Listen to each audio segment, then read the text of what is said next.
Universe. Multiverse, क्या ये सच में एग्जिस्ट करते हैं?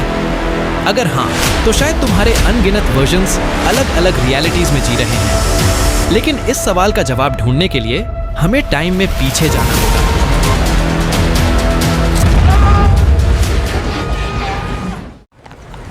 साल 1900।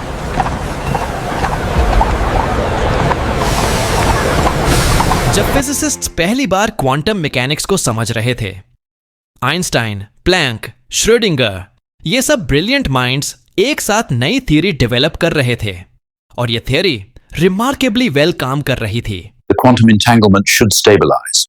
क्वांटम मैकेनिक्स ने हमें दिखाया कि लाइट एक पार्टिकल भी है और वेव भी।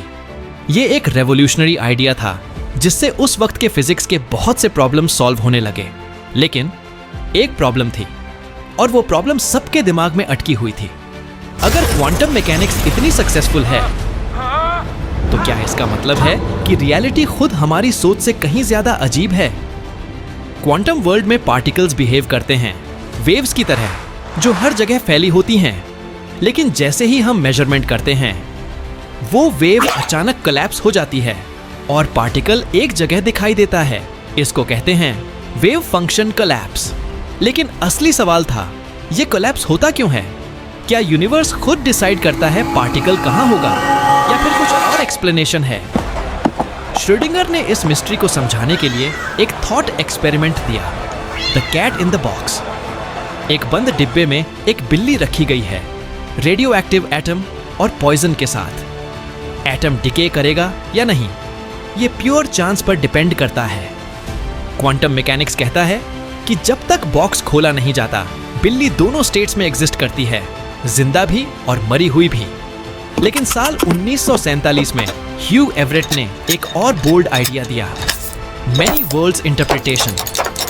इस थ्योरी के अनुसार दोनों आउटकम सच होते हैं, बस अलग अलग यूनिवर्सेस में। एक यूनिवर्स में कैट जिंदा है, दूसरे में कैट डेड है, और हर क्वांटम इवेंट नया यूनिवर्स क्रिएट कर सकता है। इसका मतलब अगर तुमने आज टी चुना और कॉफी नहीं, तो एक और यूनिवर्स एग्जिस्ट करता है जहां तुम्हारी कॉपी कॉफी चुन रही है। हर डिसीजन, हर क्वांटम इवेंट यूनिवर्स को स्प्लिट कर देता है, creating a vast multiverse. Cosmology में भी पैरेलल यूनिवर्स का कॉन्सेप्ट आया है। इन्फ्लेशन थ्योरी कहती है कि बिग बैंग के बाद स्पेस बहुत तेजी से एक्सपैंड हुआ। इस दौरान कई रीजन्स ऐसे बने जो अपने अपने छोटे छोटे बबल यूनिवर्सेस बन गए। हमारा यूनिवर्स उनमें से सिर्फ एक बबल है और हर बबल के लॉज ऑफ फिजिक्स भी अलग हो सकते हैं। तो सवाल यह है, क्या पैरेलल यूनिवर्स सच में एग्जिस्ट करते हैं? हम अभी नहीं जानते, लेकिन अगर यह सच हुआ तो इसका मतलब है कि हमारी हर चॉइस, हर पॉसिबिलिटी कहीं ना कहीं किसी यूनिवर्स में जिंदा है।